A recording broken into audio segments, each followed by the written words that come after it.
Olá, está no ar mais um da sua conta. Nós vamos abrir o programa de hoje falando sobre o impacto que as campanhas eleitorais trazem para a economia. Depois vamos discutir como as cidades sofrem com as consequências da instabilidade política causada por gestores acusados de improbidade. Para encerrar o assunto vai ser o planejamento das férias de final de ano. O da sua conta está começando agora. Em ano de campanha eleitoral, a corrida por votos pode gerar dinheiro. Não se trata de compra de votos, mas de investimento na divulgação dos candidatos. No Brasil, acredita-se que o setor gráfico aumenta em 50% o número de empregados nos anos de eleição. Quem comenta o assunto é o economista Fábio Guedes. Olá, Fábio, tudo bem? Olá, Maria, tudo bem? Fábio, a gente pode dizer que o ano de eleição faz bem para a economia? Olha, faz e não faz ao mesmo tempo, Maria. Parece ser contraditório e realmente é. Primeiro, faz porque alguns setores importantes, que você já citou, o setor gráfico, não é? Ele acaba, né, num período muito curto, em torno de 3 meses antes da eleição, começar a trabalhar muito na produção do material publicitário dos candidatos. Outro setor também importante é o setor de marketing e propaganda, né? Muitas empresas da área, elas passam a ser contratadas nesse momento para fazer as campanhas e cada vez mais nós observamos que as campanhas ficam muito mais caras, se gastam muito, né? Agora, há uma questão muito particular aqui em Maceió, principalmente para a candidatura do prefeito, para a prefeitura, né? É que alguns comentários políticos, eles começaram já a falar que vai ser uma campanha que, ao contrário de outras anteriores, né, possivelmente não vai ser um gasto muito grande em razão de algumas pessoas que não se candidataram esse ano e também não estão apoiando diretamente alguns candidatos, que é como se fosse a tesouraria de alguns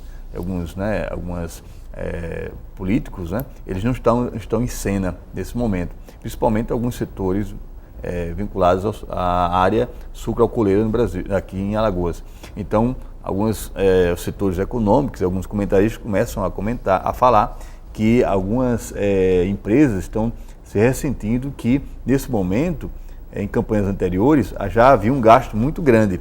E até agora, né, os candidatos não abriram realmente o cofre para se gastar, né, nas suas campanhas e marketing político. A gente vê que é a oportunidade de emprego, né, para muita gente, né, que está desempregado nessa época, arruma aí, né, esse bicozinho, às vezes para entregar um santinho, ou mesmo nessas próprias gráficas, né, pequenas, que normalmente são pequenas empresas, né?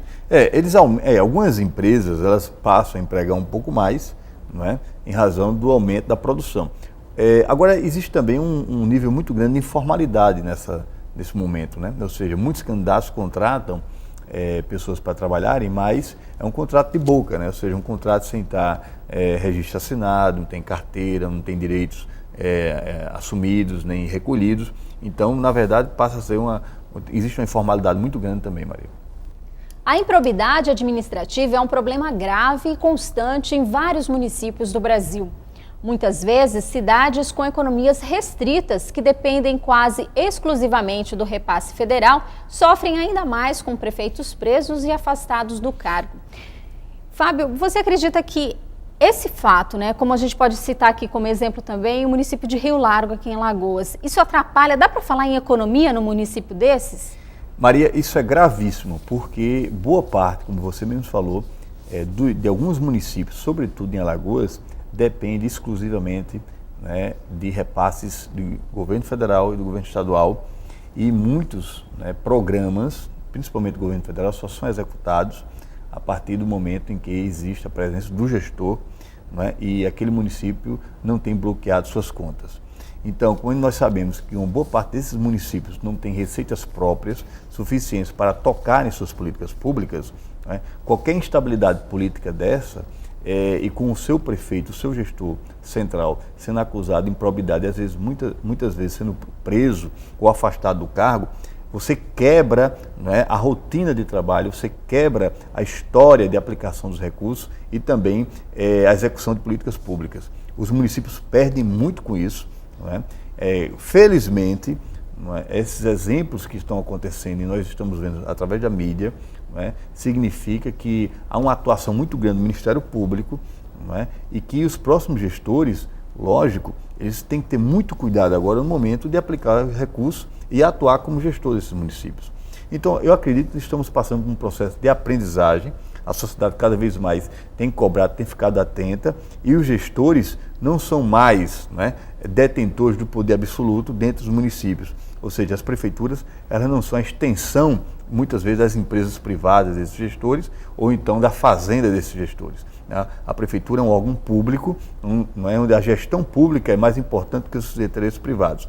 E quando você atua, né, com seus interesses privados acima dos interesses da coletividade e de forma errônea, sem atender à legislação, sem atender às metas dos programas, então você é encaixado como impróprio, né, desse sentido, e aí o Ministério Público e outras instâncias acabam punindo você. Isso é importante, porque os gestores agora, eles têm que realmente gerirem os recursos públicos e as prefeituras com muito cuidado.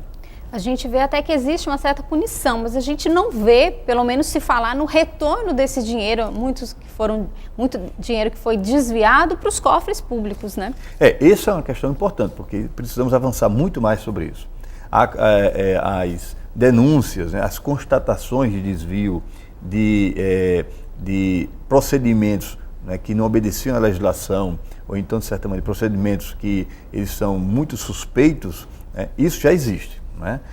Agora, até então, você ressarcir o erário público com os recursos que foram desviados e condenar, né, esses maus gestores, esse é um passo realmente que estamos precisando dar ainda. Bom, no próximo bloco, o assunto vai ser o planejamento das férias de final de ano. Não saia daí.